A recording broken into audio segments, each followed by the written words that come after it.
Directeur général de la Gendarmerie nationale.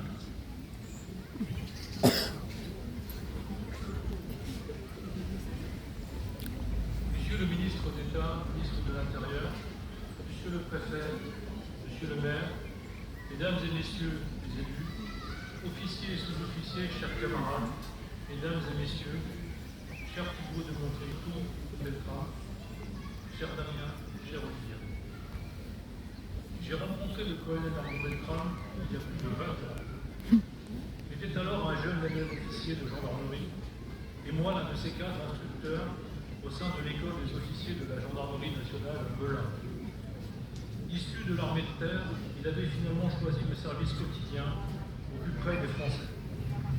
Je me souviens d'un jeune militaire à la fois rigoureux et idéaliste, déjà très exigeant avec lui-même, cherchant toujours à se dépasser. On devinait qu'il irait loin.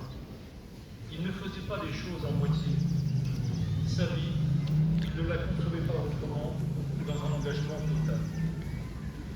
Le 23 mars 2018, il est allé au bout de sa mission, avec une bravoure que nous admirons. Il s'est porté face au danger, accomplissant son geste en pleine conscience, par un acte de volonté et de lucidité. Car oui, il savait exactement le risque qu'il prenait pour lui-même. Mais à ses yeux, là n'était pas l'essentiel. L'essentiel, c'était de protéger la vie de l'otage. C'était de neutraliser le terrorisme et de rétablir l'ordre de la République. L'essentiel, c'était son devoir de soldat, de gendarme et de chef. Et c'est bien par devoir que notre camarade a consenti au sacrifice. Par devoir et fidélité à ses valeurs et à l'état militaire qu'il avait choisi d'embrasser dans sa jeunesse, à l'âge de 22 ans. Par loyauté à son service et à son serment de gendarme, protéger la population. Par loyauté à son engagement de soldat, être prêt à donner sa vie pour la patrie. Nul ne peut être militaire sans esprit de sacrifice. Entre les deux, le lien est consubstantiel. C'est là notre vocation. Et c'est ce qu'attend de nous le pays. Cette exigence absolue, sous l'empire de laquelle nous vivons, est inscrite dans la loi même. L'État militaire exige en toutes circonstances esprit de sacrifice, pouvant aller jusqu'au sacrifice suprême. Tels sont les mots explicites du Code de la défense. Par conséquent, être militaire, être gendarme, c'est se montrer capable de tout donner pour la mission, pour la population, pour la nation. C'est l'accepter par avance et par principe. Nous le savons lorsque nous entrons dans la carrière et nous passons notre vie à nous y préparer. Cet état d'esprit, n'en doutez pas, est partagé par tous les gendarmes, au service des Français.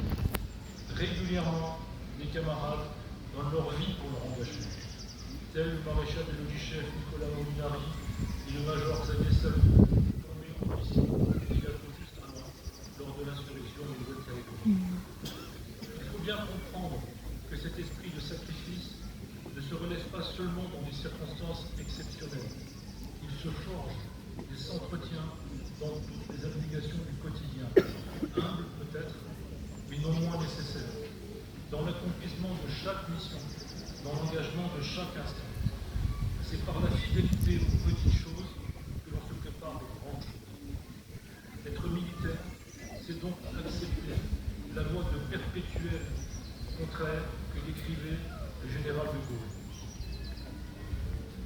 C'est sacrifier son temps personnel, être disponible à tout moment et faire passer la mission avant toute considération. C'est accepter les contraintes qui en résultent dans la vie privée et dans sa propre famille.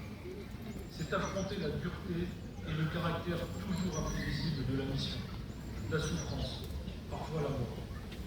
Être militaire, c'est aussi accepter la rusticité et renoncer au confort. Voilà le sens de notre métier, servir et protéger, quel qu'en soit le prix, quelles qu'en soient les circonstances.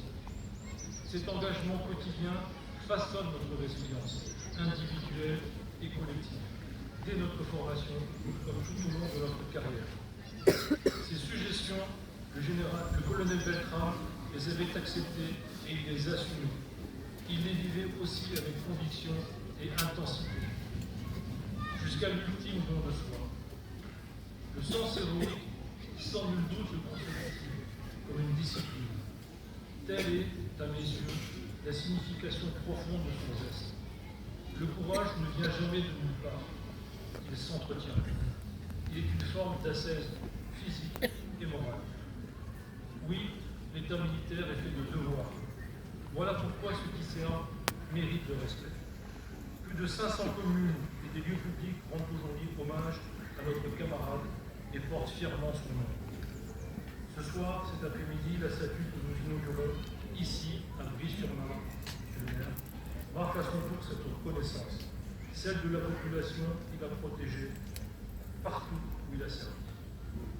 Comme militaires, nous ne pleurons pas nos morts, nous les honorons et nous les continuons. Ils nous appellent et ils nous inspirent. Leur exemple nous fortifie l'âme et nous guide dans les heures difficiles. Pour nous autres militaires, notre vie appartient à la France.